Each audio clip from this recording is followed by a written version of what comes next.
안녕하세요. HSK 전문 강사 김은정입니다. 이 시간에는 5월 HSK 5급 시험을 대비해서 대비 특강을 진행을 해보도록 하겠습니다. 자, 오늘은 쓰기 배열하기 파트를 진행을 할 건데요. 매번 제가 쓰기 1파트를 설명할 때마다 강조 드리는 게 100점이 큽니다. 독해 2문제 정도의 점수를 한 문제가 갖고 있는 게 쓰기 파트예요. 그래서 여러분들이 이거 대충 이제 하면 심지어는 배열을 해놓고 요거 두 단어가 그 배열이 잘못됐는데 요거 감점 부분 점수 안 주나요? 이렇게 물어보시는 경우도 있어요. 얄짤 없습니다.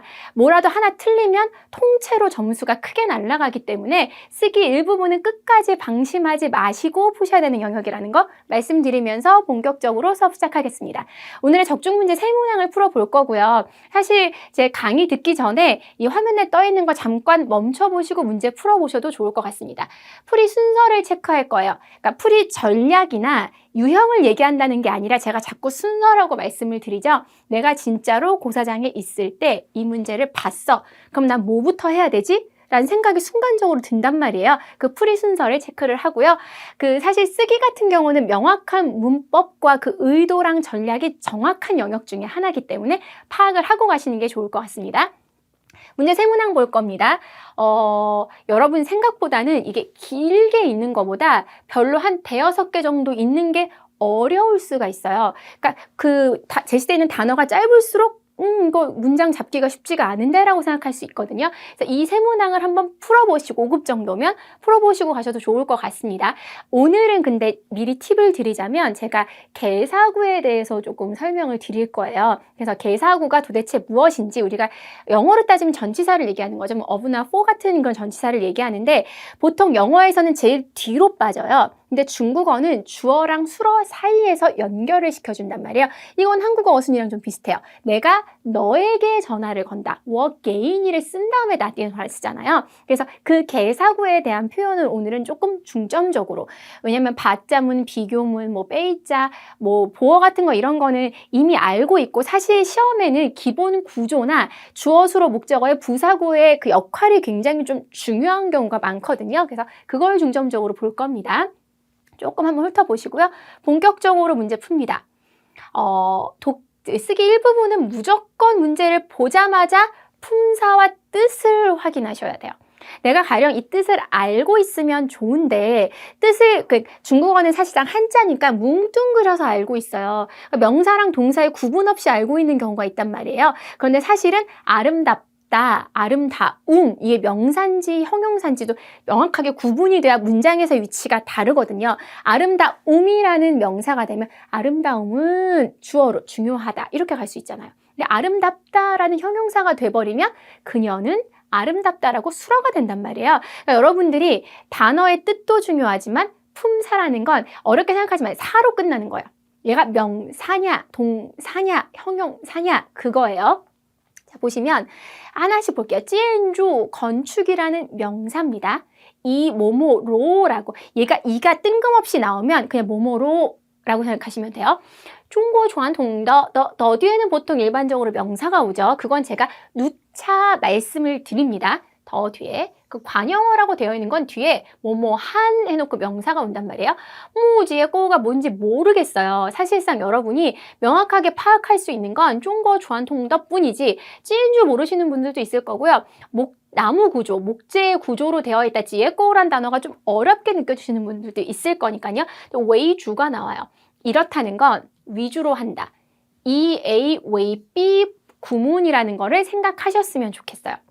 일반적으로 주어, 수로, 목적어 기본 구조, 그리고 특수문형들, 받자, 빼자 이런 것들은 우리가 문법으로 많이 배우는데 상용어구로 딱 정해져서 고정화된 그 문법 유형 같은 그런 구문들은 놓치고 가는 경우가 많은데 사실 이 A, 왜 B 같은 경우는 문법으로 따로 빼지 않아도 독해에서 되게 많이 봐요. 그래서 4급이나 5급의 배열하기에 갑자기 모습을 드러낼 수가 있다라는 거죠. 그래서 이 A, 왜 B 부분을 오늘 제가 설명드리려고 쓰기 일부분에서 정해보았습니다. 자, 갈게요. 우리가 짝꿍을 찾아야 돼요. 그러니까 자기네들끼리 이게 짝꿍이야 어울리는 애들 먼저 해야지 앞에서부터 맨 앞에서부터 문장 시작하실 생각하시면 안 돼요.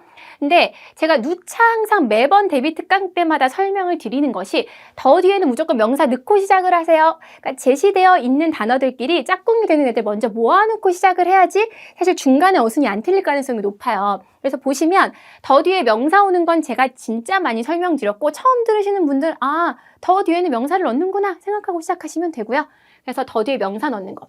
이도 아까 봤잖아요. 개사라는 건 또에이처럼 개사예요. 그러니까 전치사인 거죠. 그럼 또에이니 그죠? 누구누구에게라던가 명사가 온단 말이에요. 그러면 여기도 마찬가지예요. 이 뒤에는 명사가 올 가능성이 굉장히 커요. 근데 지금 더 뒤에도 명사를 넣어야 되고 이 뒤에도 명사를 넣어야 되는데 우리에게 주어진 명사는 두 개가 있어요. 그러니까 단어의 뜻을 몰라도 대충 찍을 순 있죠. 근데 중국 전통의 건축이 조금 더 가깝겠죠. 목재를 중심으로 한다. 단어 자체가 많이 어렵진 않으니까요. 그래서 보시면 EA, way, B 구문이에요. 그래서 목재 구조를 위주로 한다. 이걸 아느냐 모르느냐가 차이가 있어요. 그러니까 이 구문을 본 적이 있는 사람들은 이거다 하고 쉽게 풀 수가 있는데 이게 뭐야 이가? 웨이주는 나 처음 봤는데 웨이가 뭐야? 웨이는 뭐뭐를 위해서는 이렇게 해버리면 답이 안 나오는 거죠. 사실 웨이는 뭐뭐이다라는 뜻으로 고급 중국어에서 많이 쓰이는 표현인데 여기서는 그걸 다 떠나서 E, A, way, B 구문이 영어의 그 수거처럼 딱 정해져 있는 거란 말이에요. 그래서 목재 구조를 위주로 하는구나. 오늘 이거를 학습하셨다고 생각하시면 됩니다. 중국어 중앙통도 지혜고는 이걸 가지고 간다라고 생각하시면 되는 거예요. 넘어갑니다. 제시된 보기의 품사와 뜻을 또 살펴보셔야 돼. 답안, 게, 누구누구에게, 우와, 방법이 없다. 뭐뭐 할 방법이 없다예요. 그러니까 사실상 어떻게 보면 이게 동사로 쓰이는 경우가 많지만 저는 편의로 일단 부사로 봤어요. 왜냐하면 우와 해놓고 뒤에 동사가 많이 오거든요. 먹을 방법이 없어. 살 방법이 없어. 그래서 동사 앞에 많이 쓰여요. 그래서 이거는 사전상에선 동사로 돼 있을 수도 있지만 여러분은 부사로 생각하시는 게 편하기 때문에 부사라고 제가 적어놓은 겁니다. 무치에는 놓고 워가 나왔어요. 이거 너무 고마워요. 무치엔이랑 워를 붙여 넣어준 거.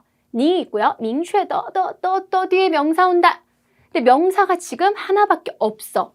대명사보다 이제 다이렉트로 명사를 쓰는 경우가 많으니까요. 그럼 됐어요. 자, 볼게요. 더 뒤에 명사가 오죠. 개사 뒤에도 명사가 오죠. 계속 반복이에요. 그러니까 오늘은 이것만 노리고 제가 문제를 낸 겁니다. 더 뒤에 명사 민쉐더단. 그 다음에 게이 해놓고 개사인데 사실 여기서 게이가 오늘 제가 조금 설명을 드려야 될 부분이 개사인 동시에 동사로 쓰이는 특수한 어휘거든요. 게이니 너에게 라고 쓸 수가 있겠죠. 그러면은 게이니 너에게 민추에다단 개사구 뒤에는 보통 수어가 와야 되는데 영어의 기부동사랑 똑같아요. 그러니까 옛날에 제가 옛날 사람이라서 그런지 모르지만 영어 배울 때 기부해놓고 간목, 진목 막 이렇게 얘기를 해요. 간접 목적어, 직접 목적어 쓴다. 누구누구에게 무엇을 준다라는 동사로 영어 기부동사를 배우잖아요. 중국어의 게이가 똑같아요.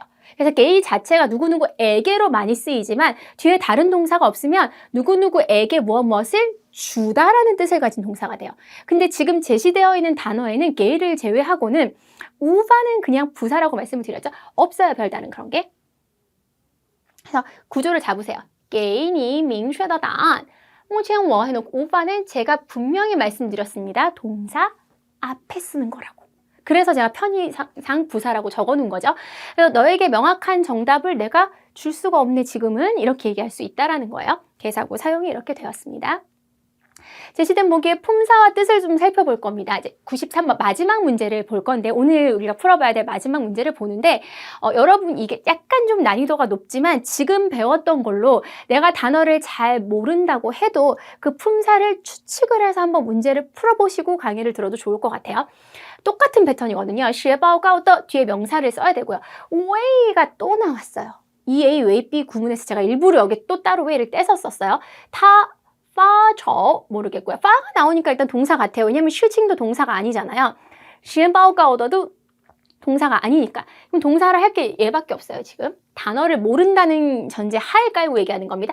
짜이는 어디에일 수 있지만 사실 장소나 시간이 따로 이 문제에 없기 때문에 정자의 짜이겠죠.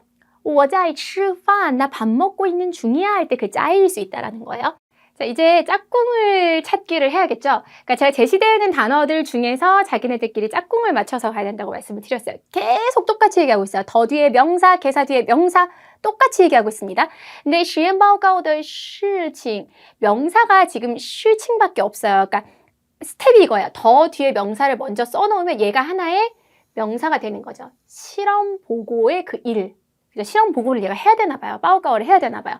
근데 이제 왜냐면 타라는 주어가 있기 때문에 웨이 뒤에 오는 이 명사가 이 전체가 될 수 있다라는 거예요. 그가 이것 때문에 라고 할 수 있는 거죠.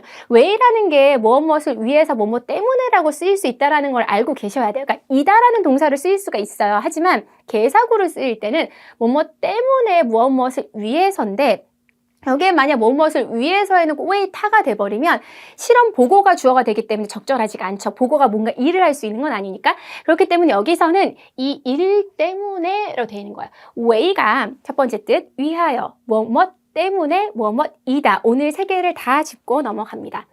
넘어가 볼게요. 그럼 그가 어떻게 되는 거예요? 이 실험 보고나 이 개사구 다음에 수러를 쓰시면 돼요. 그죠? 게이 누구누구 나電話처럼. 그럼 파가 내가 파 초우가 이 초우가 보시면 가을 추자 밑에 마음 심자가 써 있어요. 가을에 싱숭생숭 하잖아요. 사실은 그래서 이 초우라는 뜻이요. 근심 걱정을 하다는 거예요. 그걸 내가 내뱉고 있다라는 건 막 발산하고 있다라는 건 내가 걱정하다는 뜻이 되거든요. 그래서 그가 지금 为实验报告的事情 때문에 지금 막 걱정이 돼요. 사실 이 파초우라는 동사의 주어도 타일 수밖에 없는 거죠. 이렇게 해서 수로로 기둥을 세우고 문장을 배열을 하는데 여기서 주의할 게 짜이가 하나 남아있어요. 우리가 순서대로 개사구를 잡고 주어 찾고 수로 찾고 잘 문장을 완성을 했어요. 짜이를 어디에 쓰느냐요? 아, 짜이가 알고 봤더니 무엇을 하는 중이라고 하니까 여러분 이게 중요한 게 뭐냐면 그러니까 그 개사구가 있으면 부사는 개사구 앞에 쓰셔야 돼요. 그러니까 예를 들어서 나는 이미 너한테 전화를 했어. 그러면 我给你已经打电话가 아니라 我已经给你打电话 이렇게 되는 거예요. 이미 너한테 전한 이 통체 행동을 이미 한 거잖아요. 때문에 이것도 여기다가 쓰시면 안 돼요. 동사 앞에다 짜이는 이 전체. 이 일 때문에 지금 걱정하는 중이야 라고 가는 거죠. 그래서 여러분이 정확하게 기억을 하셔야 될 게 개사구 보시고요. 부사가 개사구 앞에 위치한다는 거. 이게 굉장히 중요합니다. 이거 정확하게 기억을 하고 가셔야 됩니다. 오늘의 이제 출제 의도랑 핵심 전략을 총정리해서 마무리를 좀 지어 볼게요. 그러니까 문장의 핵심 구조라는 게 있어요. 주어, 수로, 목적어에서 오늘 개사구에 대해서 굉장히 좀 많이 심도 있게 알아봤는데 이 개사구에 대해서 내가 좀 신경을 써야겠다. 수로로 기둥을 세운 다음에 부사, 개사구, 수로 순서라는 거, 부, 개, 그리고 수러라는 거 기억을 하고 가셨으면 좋겠다는 것. 모든 문장은 일단 주술목이 기둥이 되고요. 주어랑 수러 사이의 개사구로 인해서 파급되는 문법들이 굉장히 많아요.